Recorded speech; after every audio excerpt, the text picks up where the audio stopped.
plataforma de Twitter, en la actual, dentro de la página web, tenemos que Twitter nos está diciendo el mismo Twitter que es una fuente de información. Y creo que Twitter se ha convertido en una poderosa fuente de información para los periodistas. Lo cual, como siempre repito, no significa que nosotros no hagamos el trabajo de verificación. Es un punto en el que voy a insistir siempre porque a veces pasa que los periodistas toman el contenido de Twitter como totalmente válido y creo que nosotros tenemos que hacer nuestro trabajo siempre. Pasemos aquí a qué cosas han pasado, qué cosas han ocurrido para que Twitter alcance esta importancia. Creo que hay dos momentos claves, el terremoto de Haití y el terremoto de Chile. Creo que en esos momentos es cuando los medios de comunicación, las organizaciones de noticias, los periodistas, los editores, la gente que toma decisiones en las organizaciones periodísticas se dan cuenta del poder y del efecto de Twitter. ¿Qué pasa? Los medios descubren, confirman, que la mejor información, que la información minuto a minuto, la más actual, las fotos, los videos,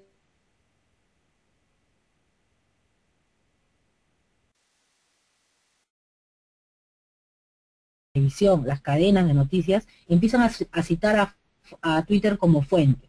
Se crean historias a partir de tweets, se contacta gente para hacer entrevistas y luego se lleva al papel o se lleva a la página web. Y además es importante resaltar cómo ante esta emergencia, instituciones como Médicos Sin Fronteras, la Cruz Roja, llegan a Twitter, se posicionan allí y empiezan a convertirse en fuente de información. Con el tema de la influenza en México había pasado lo mismo, ya ingresan algunas instituciones estatales o instituciones no gubernamentales a dar información, pero creo que con Haití como que la cosa toma mucha más fuerza, mucho más impacto y es donde se producen cambios.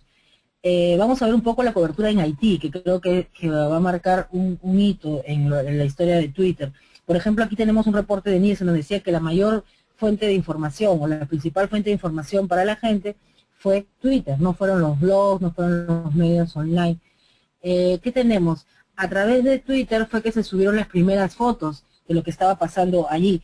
Mucha gente empezó a dar información, cómo se crean las primeras listas, el caso del país de España que crea esta lista de gente que está en Haití brindando información, entre ellos algunos periodistas también. Y este caso, el de Karel Pedre, que fue uno de los tuiteros que más información brindó y que ahora ya es toda una celebridad a raíz de su participación en esta tragedia y la manera como ayudó a sus compatriotas, él empezó a tuitear todo el tiempo, y no solamente usó Twitter, sino también utilizó mucho su Flickr. De hecho, esta foto que ustedes ven de esta chiquita fue subida a Flickr y luego tuiteada por este usuario, fue tuiteada mucho tiempo después de la tragedia, digamos un mes y medio, para un poco explicar la situación en la que se encontraban sus compatriotas. Y lo que decía Karel era muy interesante, y lo dijo en una conferencia donde él fue premiado. Dijo, podemos seguir usando Twitter para salvar vidas y para cambiar el mundo. Interesante entender que realmente Twitter alcanza ese papel en momentos de la tragedia. Durante el terremoto con Chile, esta foto, por ejemplo, no fue subida por un medio de comunicación, sino fue alcanzada por un usuario. Y es una foto muy fuerte, muy impactante de lo que estaba pasando en este país. En Twixi, por ejemplo, yo hice una recopilación. No solamente se crearon las listas, sino que además se crearon cuentas para de ayuda para la gente. Cómo se incrementaron las cuentas de Twitter en un 190% a raíz del terremoto en Chile, según la revista ¿Qué pasa? Usuarios, entran personas comunes y corrientes, entran medios, entran instituciones y se genera una cadena de información muy fuerte con las etiquetas en las que se habla terremoto Chile, fuerza Chile, perdido, encontrado. Destacable también la experiencia de New York Times, que de pronto nos lleva a la delantera a todos los medios de la región. El diario actualmente tiene 85 cuentas en Twitter dedicadas a diferentes temas. Y ustedes lo pueden chequear y pueden verificar cuál es el trabajo que se está haciendo. Cerca de 145 periodistas están tuiteando en ese medio de información.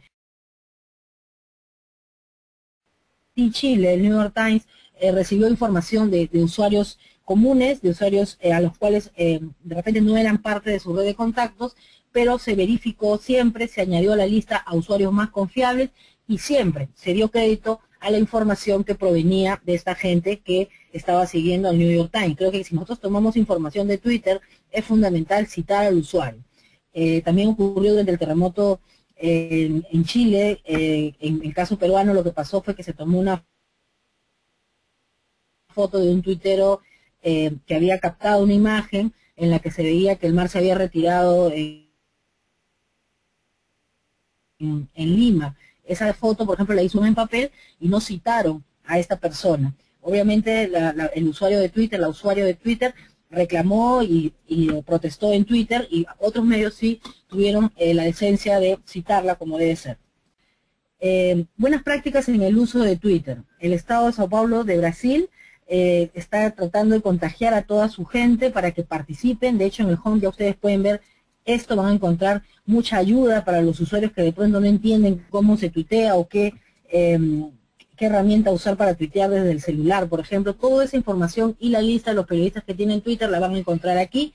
Yo visité este diario hace un tiempo, hace muy poco, y verifiqué que estaba en un proceso de información, de decirle a la gente, te puede servir para esto, explicando mucho, y de una manera muy horizontal, y tampoco era obligar a la gente, sino persuadir de la importancia del lugar.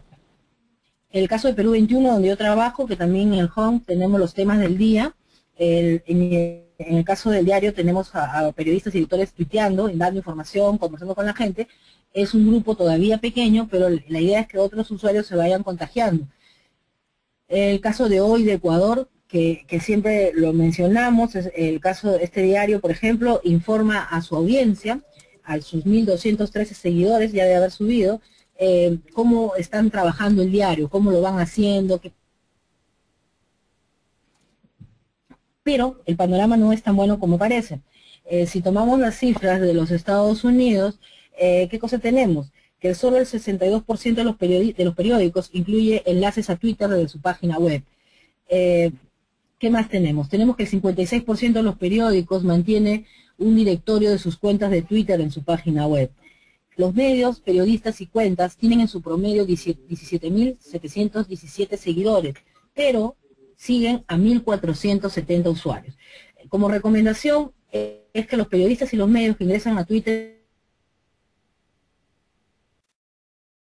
pensando en la audiencia, esto es clave para todos los que ingresamos a este espacio. Sin embargo, todavía hay medios de información, y seguro que ustedes me pueden ayudar con eso luego.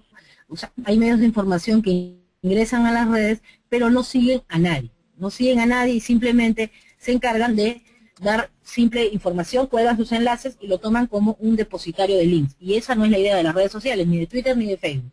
¿Qué más tenemos? Tenemos que la gran mayoría de las cuentas de Twitter es actualizada por el personal de redacción o por robots. No recomendable para nada los robots. Creo que esta es una gran oportunidad para poder conversar con la gente. Si ponemos un robot al frente, creo que estamos perdiendo bastante información, bastante feedback. Creo que debemos evitar esto. Y otro tema importante, capital en esto, es como el 33% responde a los usuarios en menos del 1% de sus tweets. El 15% nunca ha respondido a un usuario, según cifras del 2009, diciembre del 2009. 37% de los periódicos respondió a los usuarios en el 10% de sus tweets. Y si seguimos viendo las estadísticas, el panorama es preocupante porque nos enfrentamos a un cierto temor de conversar con la audiencia. Y creo que nosotros tenemos que estar preparados para ello. Tenemos que estar listos para que de pronto, como decimos en Lima, nos maleteen. Esas cosas van a ocurrir, pero tenemos que estar dispuestos y ser transparentes a la información que nos piden los usuarios.